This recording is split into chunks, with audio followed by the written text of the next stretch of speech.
You have a ritual. A private ritual that you perform almost every single day in the complete safety of your solitude. It usually happens late at night, when the blue light of the screen is the only thing illuminating your room. You are scrolling. You stop. You see something that sparks a thought, a correction, a joke, a shared memory, or perhaps a moment of genuine anger. Your fingers move. You type out a sentence, maybe two. You structure the argument in your head. It is witty, it is accurate, it is you. And then you stop. You look at the flashing cursor. You look at the post button. And a sudden, heavy wave of exhaustion washes over you. A specific kind of digital nausea. You hold down the backspace key. One by one, the letters disappear. The thought vanishes back into the void. You close the app. You put the phone down, and you feel relief. If this sounds like you, then you are part of a very specific, misunderstood demographic. The internet calls you a lurker. The algorithms classify you as inactive or a low-value user. But they are wrong. You are not passive. You are not shy. And you are certainly not empty. You are what we might call a digital ascetic in an age of performative excess. While the rest of the world is screaming to be seen, desperate to trade their privacy for a dopamine hit, you have chosen the path of the observer. You watch. You analyze. You understand the game better than the players, which is precisely why you refuse to play it. But there is a cost to this silence, isn't there? Sometimes, in the quiet moments, you wonder if you are fading away. You wonder if your refusal to participate is a sign of superiority or a symptom of fear. My name is not important. Think of me merely as a student of the mind, a fellow observer. In this video, we are going to dissect the psychology of the non-poster. We are going to explore why your silence is not a defect, but a necessary rebellion against a noisy world. We are going to find out why you delete those comments, and why, perhaps, you should keep doing it.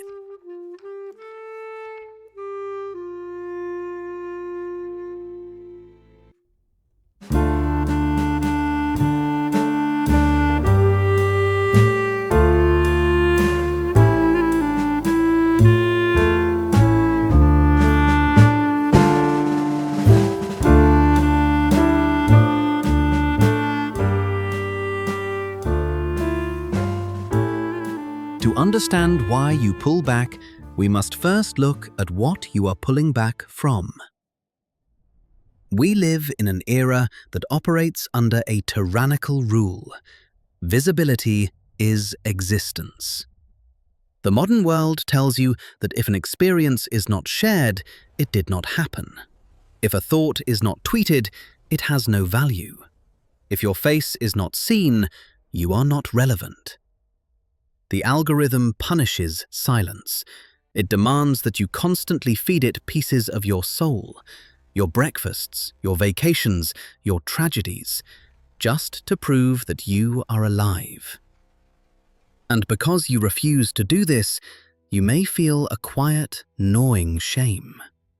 You look at your friends who seem so effortless in their sharing. They treat their lives like a reality TV show, constantly performing for an invisible audience.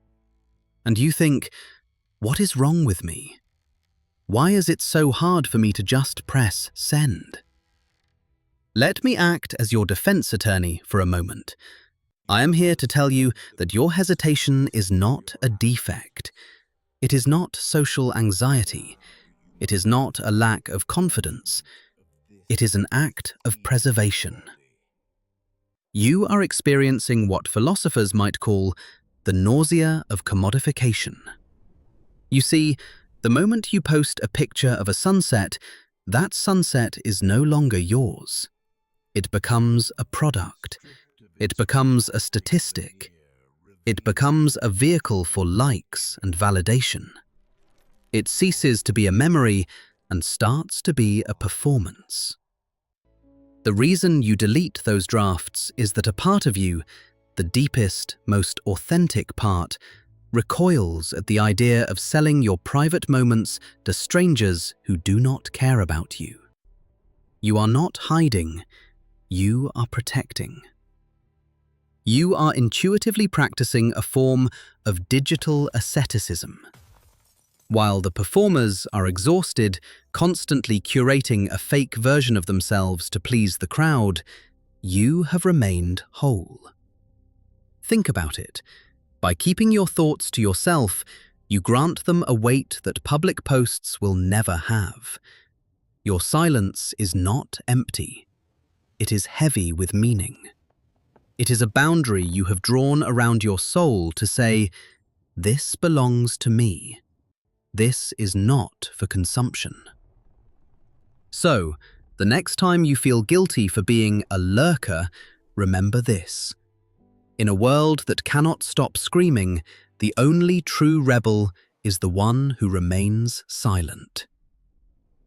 But silence can be dangerous if it is not understood correctly. If we do not have a philosophy to anchor us, this silence can turn into bitterness. And that is where we must go next.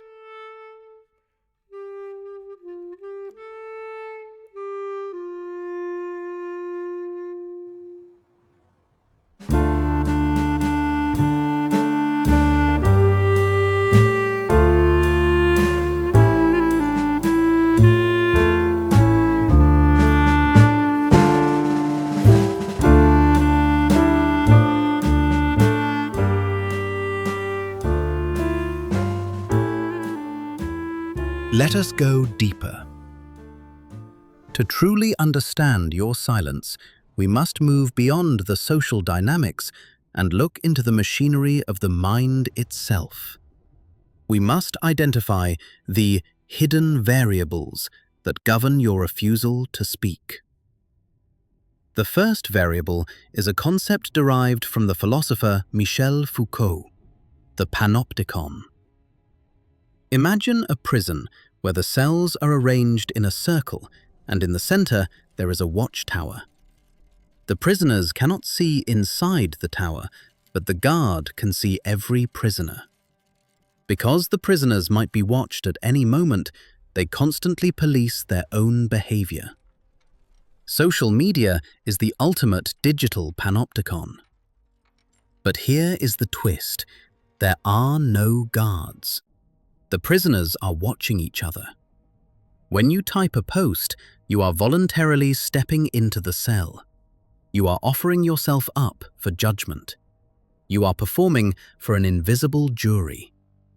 By refusing to post, by deleting that draft, you are effectively stepping out of the cell and into the tower. You become the watcher, not the watched. This is not fear. This is power. It is a subconscious reclamation of your sovereignty. But there is a second, more dangerous variable at play here, one that goes to the very root of who you are. Carl Jung, the father of analytical psychology, spoke of the persona. The persona is the mask we wear to greet the world. It is necessary for social survival. But on the internet, the persona has become a parasite. When people curate their lives online, they are feeding the mask. They optimize their personalities for likes. They edit their tragedies for engagement. Slowly, the mask begins to eat into the face. They forget where the performance ends and the human begins. You intuitively sense this danger. That backspace reflex you feel, that sudden exhaustion, it is your soul screaming. It is your true self, your shadow, pulling you back from the edge of disintegration. It is saying, do not slice off a piece of me and feed it to the algorithm. Keep me whole.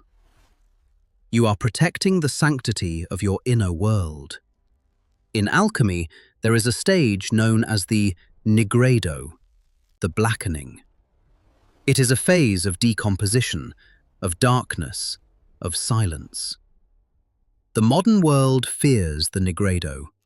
It wants everything to be bright, shiny, and immediate. It wants the gold without the work. But you are living in the nigredo. Your silence is not emptiness, it is incubation. Like a seed in the dark earth, you are waiting. You are decomposing the superficial need for validation so that something real, something solid, can eventually grow. This creates a profound loneliness, I know. It is hard to sit in the dark when everyone else is dancing in the artificial light. But this digital asceticism is the only way to retain your humanity in an age of machines. You are not missing out. You are preserving the capacity for deep thought, for deep feeling, and for genuine connection. You have preserved your depth. But depth requires a place to manifest. Even the ascetic must eventually come down from the mountain, or he risks madness. So, where does a ghost go to speak?